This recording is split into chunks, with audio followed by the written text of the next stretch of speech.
My name is Marcus Garcia, and we're doing some movement drills for better movement. And just kind of list them real quick. Yeah, so we're going to work on like learning how the toe position really activates how we use our psoas and activates our lats to make better movement. So we're doing a 1, 2, 3 second drill, and next drill we're going to do is the stop and go, and the next drill is just the resting drill, and then we're going to try to progress up in grades. Key with this first part of the drill is the footwork, right? So what we want to do is to really get our footwork dialed. Yeah. And what we're looking for footwork is how we're driving with our shoulders down. So all this is all about the 1, 2, 3. So during this 1, 2, 3 segment, you're focusing on shoulder placement, toe placement, knee placement, hip placement, and then how you're driving. So you hear me also say, don't pull to the holds, push to the holds. Yeah. Right? We're always pushing, pushing, pushing, pushing. And we're driving, and try to do on 3. Try to do on 3? Yeah, because okay. What happens then, if you start hesitating, Yeah. then you climb with hesitation. Okay. I want you to climb with intention. Okay. And when you hesitate, you start self-doubting. Get used to like whatever hold I grab, I just use. So I'm gonna go here. It's gonna be 1, 2, 3. I'm just gonna grab that hold. 1, 2, 3. 1, 2, 3. 1, 2, 3. You know, look around. 1, 2, 3. Just climbing like that. 1, 2, 3. 1, 2, 3. 1, 2, 3. Like that. 1, 2, 3. And that just kind of gets you more aware of like finding those feet and letting your body sink into the holds. And when we talk about sinking, if I'm on this hold, let's see this here. It's not pulling up. Oops. Give us like so we're like sinking down of a hold here. So sinking like this versus pulling in. I'm just gonna sink. Oh, See how my knees are touching? Yeah. I'm just relaxing now. And then shoulder engagement. So I'm squeezing my shoulder blades, then grabbing, sinking. Right? Place the feet, sinking, and then moving from there. How are you defining a move and then 3 seconds? Because sometimes I saw you move both hands, sometimes I saw you move one foot, some, you know. Yeah.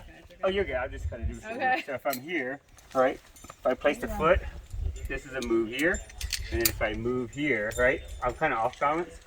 So then if I go to here, I'm just going to count 1, 2, 3. So it's kind of like 1, 2, 3, 1, 2, 3, like that. So it's every time your core kind of moves with it. Yep. You know, make sure you're in balance before, but that's the idea is like if I count to 3, if I'm not off balance, I need to find that balance position. Here, my control is that left foot, not the right foot. The right foot is just there. My control is not in my hands, it's in my hips. You know, trying to identify where the control of the move is.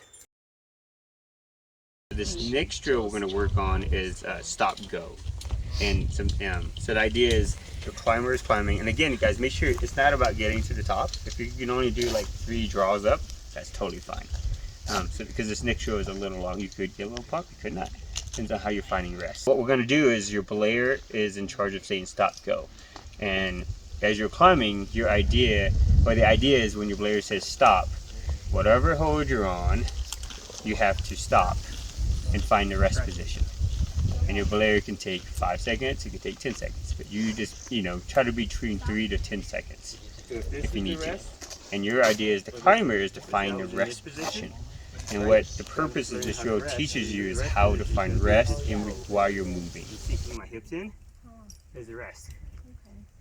If she says stop in a place where you're like, no, this is not comfortable, Looks like you can you move to? Yeah, that's what I'm trying to do. Find the rest. Okay. The heel is the rest. Okay. Yeah, we're learning how to use our feet. So you don't have to get to the top of the routes. The idea is really work on your movement side. Stop. Go.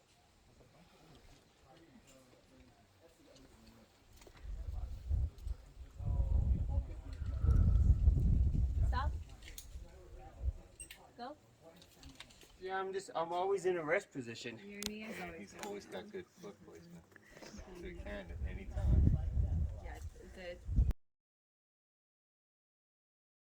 What you do is you're just going to tell me, it's almost play by play, is what I call this drill, play by play. So you're going to tell me each time, like, why are you putting your foot there? why did you touch that and then move your foot again? You know, think about like why by double tapping feet. Some people do this a lot when they touch their feet, you know, and that's because they're not quite sure. There's no like they don't feel secure. But what I like to do is like if I see it, I'm gonna go there. So tell me why you went there. What is it doing to your body? Right? I think like some of you guys were doing this one and ask you how does that feel? So now you can like go into that like, oh, this makes me feel more relaxed and sets me up for my next move. So the first drill we did was just kind of getting you used to this a pacing drill and moving at a certain, you know, moving, but kind of understanding intention. The next drill was intention on resting. So now we're going to bring the moving and the resting drill and apply it. Because now when you're stopping, you actually have to talk to us of what's going on. So now it's kind of slowing you down and thinking about resting. But you're not really thinking about resting, you're just telling us what's going on. You take these drills and do one at a time for how long, do you think? Just like a week and then change it up another one and then go back and you start working on harder grades. So as you do, you start progressively up grades and you start applying those drills. Like you can use this as part of your warm-up process. So if you warm up, do these drills and then get on harder routes and then apply those drills. Because now it's in your head of learning how to climb with these drill mindsets.